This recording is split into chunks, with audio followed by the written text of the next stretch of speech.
देते हैं, small and medium businesses हैं जो करोड़ों युवाओं को रोजगार देते थे, उन पर इस चक्रव्यूह ने आक्रमण किया। कैसे किया? नोटबंदी, जीएसटी और टैक्स टेररिज्म। आप लोग आतंकवाद की बात करते हो, पूरे देश में अगर कोई भी व्यक्ति छोटा बिजनेस चलाता है तो रात को उसको फोन कॉल आता है इनकम टैक्स डिपार्टमेंट से, जीएसटी से, और टैक्स टेररिज्म का वो शिकार बनता है। इस टैक्स टेररिज्म को रोकने के लिए बजट में आपने कुछ नहीं किया है। तो टैक्स टेररिज्म के कारण, और ये जो आपकी नीतियां हैं, जो आपने कोविड के समय बड़े बिजनेसेस की मदद की और जो स्मॉल एंड मीडियम बिजनेसेस थे उनको खत्म किया, उसके कारण आज हिंदुस्तान के युवाओं को रोजगार नहीं मिल सकता है। बिल्कुल एक युवा को रोजगार नहीं मिल सकता है।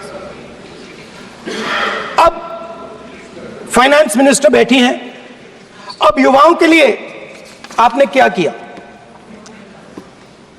बजट में आपने इंटर्नशिप प्रोग्राम की बात करी, और यह शायद एक मजाक है, क्योंकि आपने कहा कि ये इंटर्नशिप प्रोग्राम सिर्फ हिंदुस्तान की 500 सबसे बड़ी कंपनियों में होगा, और 99% जो हमारे युवा हैं उनको इस इंटर्नशिप प्रोग्राम से कुछ लेना देना नहीं, कोई फायदा नहीं होने वाला है। तो आपने पहले टांग तोड़ दी और उसके ऊपर आप बैंडेड लगाने की कोशिश कर रहे हैं। मेन मुद्दा आज युवाओं का एग्जाम पेपर लीक है। जहां भी हम जाते हैं, आपने बेरोजगारी का चक्रव्यूह बना दिया इनके लिए, और जहां भी हम जाते हैं वो कहते हैं देखिए बेरोजगारी है मगर पेपर लीक भी होता है। तो आपने एक साइड पेपर लीक चक्रव्यूह, दूसरी साइड बेरोजगारी चक्रव्यूह। पेपर लीक मैं आपको बताता हूं 10 साल में 70 बार हुआ है। अगर आप जानना चाहते हैं, 10 साल में 70 बार हुआ है। तो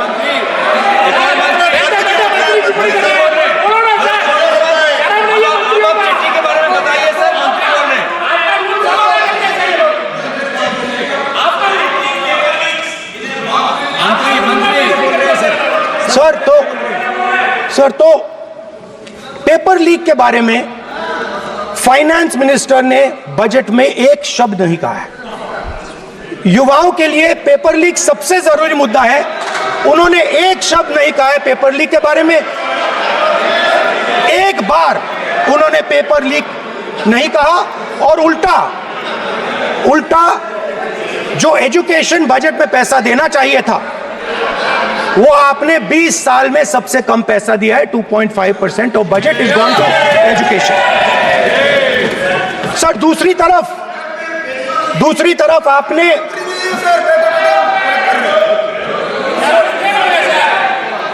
आपकी नहीं मानते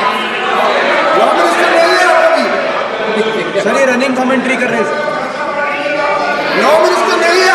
सर। दूसरी तरफ पहली बार सेना के जवानों को आपने अग्निवीर के चक्रव्यूह में फंसाया। सही बात। इस बजट में अग्निवीरों के पेंशन के लिए 1 रुपया नहीं है।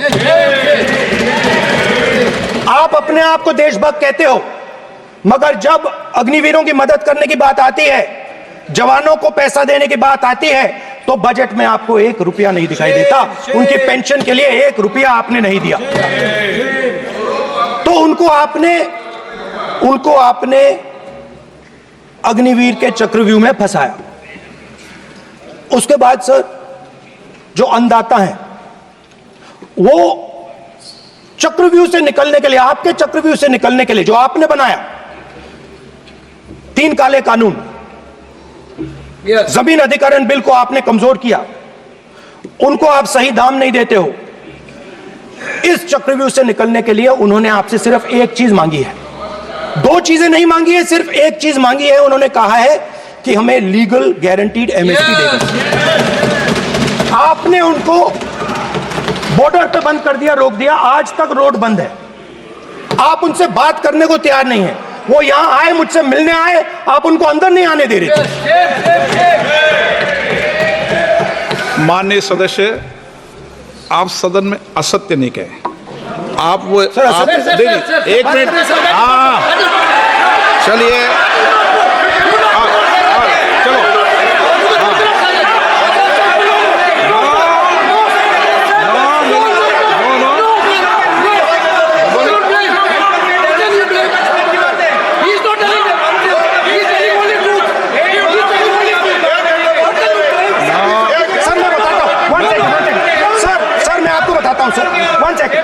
सर मैं आपको फैक्ट बताता हूं सर, जो मुझे एक सेकंड, हाँ बता, मैं आपको फैक्ट बताता हूं, फिर आप मुझे करेक्ट कर दीजिए। स्पीकर सर, फार्मर्स का डेलीगेशन नहीं सर, मैं आपको फैक्ट बताता हूं। पर आपके माननीय सदस्यों को कह दें वो सदन पर आरोप नहीं लगाए। रिपोर्ट से बोलता हूं मैं, बिना रिपोर्ट के नहीं बोलता हूं। बोलिए बोलिए, उनको बोलने दीजिए, उनको बोलने दीजिए, उनको बोलने दीजिए, आप बोलने दीजिए उनको, बोले, वो बोले, बताएं, वो बताएं, मैं बताऊंगा। Speaker sir, one second. Speaker sir, मैं आपको बताता हूं जो मुझे मालूम है। स्पीकर सर, मैं आपको बताता हूं। बैठिए। स्पीकर सर, हुआ क्या, वहां पे सर मुझसे मिलने एक फार्मर का डेलीगेशन आया। मुझे बताया गया कि फार्मर के डेलीगेशन को अंदर नहीं आने देंगे। मैं उनसे मिलने जब गया तब उनको अंदर आने के दिया गया था। सर ये फैक्ट है सर। अब पता नहीं कोई मिसकम्युनिकेशन हुआ, वो अलग बात है, बट फैक्ट ये है कि जब मैं मीडिया के साथ वहां गया तब दरवाजे पार्लियामेंट के, संसद के उनके लिए खुले, उससे पहले वो बंद थे। ठीक है। और ये आप उनसे भी पूछ लीजिए sir. Please please, no please please, एक मिनट प्लीज, आपने विषय उठाया इसलिए मैं बोल रहा हूं। ऐसे तो सदन की व्यवस्थाओं पर सवाल नहीं उठाना चाहिए। किसको आने दें, एक मिनट प्लीज बैठिए, किसको आने दें, किसको अलाउ नहीं करने दें, ये स्पीकर का जुडिक्शन होता है। नंबर एक, जब ये सूचना आई आप मिले, उनसे अंदर मिले, लेकिन उसमें एक सदन की मर्यादा का उल्लंघन हुआ कि कभी भी सदन में माननीय सदस्य के अलावा दूसरा कोई व्यक्ति बाइट नहीं दे सकता। हाँ, और आपकी मौजूदगी में बाइट दी, ये क्लियर करना चाहता हूँ। सर ये टेक्निकलिटी है सर, ये मुझे मालूम नहीं था, कोई बात नहीं। बट सर प्लीज, नो, माननीय हीरोइंस आके बाइट दे रही है सर। आप मत बोलिए, आपके नेता बोल रहे हैं। तो स्पीकर सर, जब महिला आरक्षण आया था तो ये आपको बेटे बेटे स्पीकर सर, हम करने का चाहते अधिकार थे। है। माननीय प्रतिपक्ष के नेता आपके बेटे बेटे सदस्य कमेंट्री कर रहे हैं, फिर वो कहते हैं कि लोग क्यों कमेंट्री कर रहे हैं। सर, हम चाहते थे, हमारा एक्सपेक्टेशन था कि जो अन्नदाता है, जो सरकार से सिर्फ एक चीज मांग रहा है, लीगल गारंटीड एमएसपी। हमें लगता था कि ये कोई बड़ा काम नहीं है सर, ये इतना बड़ा काम नहीं है। हमें लगता था कि अगर सरकार बजट में इसका प्रोविजन कर देती, अगर बजट में इसका प्रोविजन कर देती, तो जो हमारे किसान हैं जो चक्रव्यूह में, आपके चक्रव्यूह में फंसे हैं, वो निकल पाते।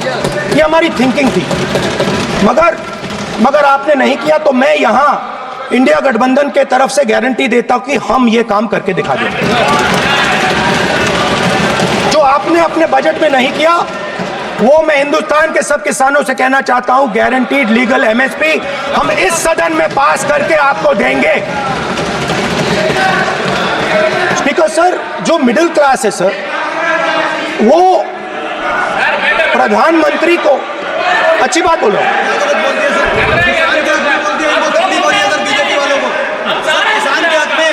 अगर नेताजी पक्ष बोल रहे हैं तो आप बैठे बैठे टिप्पणी आप मत करो, आप करोगे तो वो भी करेंगे। आप मत करो, मैं सब साइलेंट करो प्लीज। फिर टिप्पणी कर रहे हो आप, प्लीज। माननीय सर मिडिल क्लास जो है वो शायद इस बजट से पहले प्रधानमंत्री को सपोर्ट करता था। जब प्रधानमंत्री ने कोविड के समय उनसे थाली बजवाई थी तो उन्होंने दबाकर थाली बजाई, धड़ धड़ धड़ धड़ धड़ थाली बजा बजाई। हमें अजीब लगा, मगर प्रधानमंत्री ने मिडिल क्लास को ऑर्डर दिया तो मिडिल क्लास ने थाली बजाई।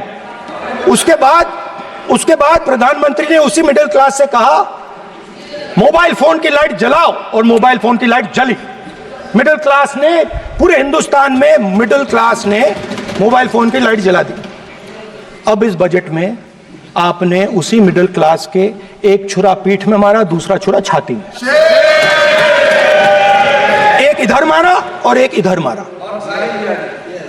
इंडेक्सेशन जो आपने कैंसिल की वो पीठ में छुरा था, और जो कैपिटल गेन्स टैक्स आपने बढ़ाया वो छाती में छुरा था।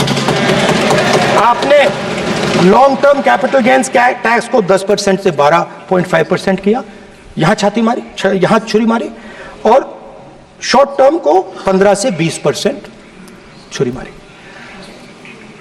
दुख की बात है, मगर इसमें एक इंडिया गठबंधन के लिए एक हिडन बेनिफिट है।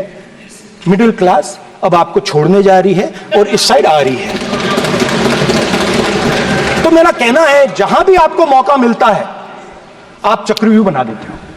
एक चांस मिलता है आप चक्रव्यूह बना देते हो, हम चक्रव्यूह तोड़ने का काम करते हैं। हमारे बजट में किसान का कर्जा माफ हुआ, चक्रव्यूह तोड़ा, मनरेगा हुआ, चक्रव्यूह तोड़ा। तो हम चक्रव्यूह तोड़ने का काम करते हैं, आप चक्रव्यूह बनाने का काम करते हो। आप चाहते हो कि हिंदुस्तान छोटे छोटे छोटे छोटे छोटे खांचों में रहे, और हिंदुस्तान के गरीब लोग सपना ना देख पाए। सिर्फ अदानी और अंबानी। अरे क्या सर? सर मैं सर कैसे बोलूं सर? माननीय सदस्य, एक मिनट, एक मिनट, सर एक मिनट। माननीय सदस्यगण, आपके एक मिनट, आपके उपनेता मुझे लिखित में पत्र देके गए हैं कि कोई भी माननीय सदस्य जो इस सदन का सदस्य नहीं उसके बारे में टिप्पणी ना करें। वो लिखित में देखे गए, इसलिए आपको। स्पीकर सर, आप बैठ जाइए। स्पीकर सर, तो अगर सर मैं आपसे सवाल पूछना चाहता हूं। मेरे से सवाल मत नहीं पूछ सकते आप। Sorry sir. हाँ। सर तो सर मैं फिर मैं सर 3 और 4 कह देता हूं उनको। 3 और 4 ठीक है सर?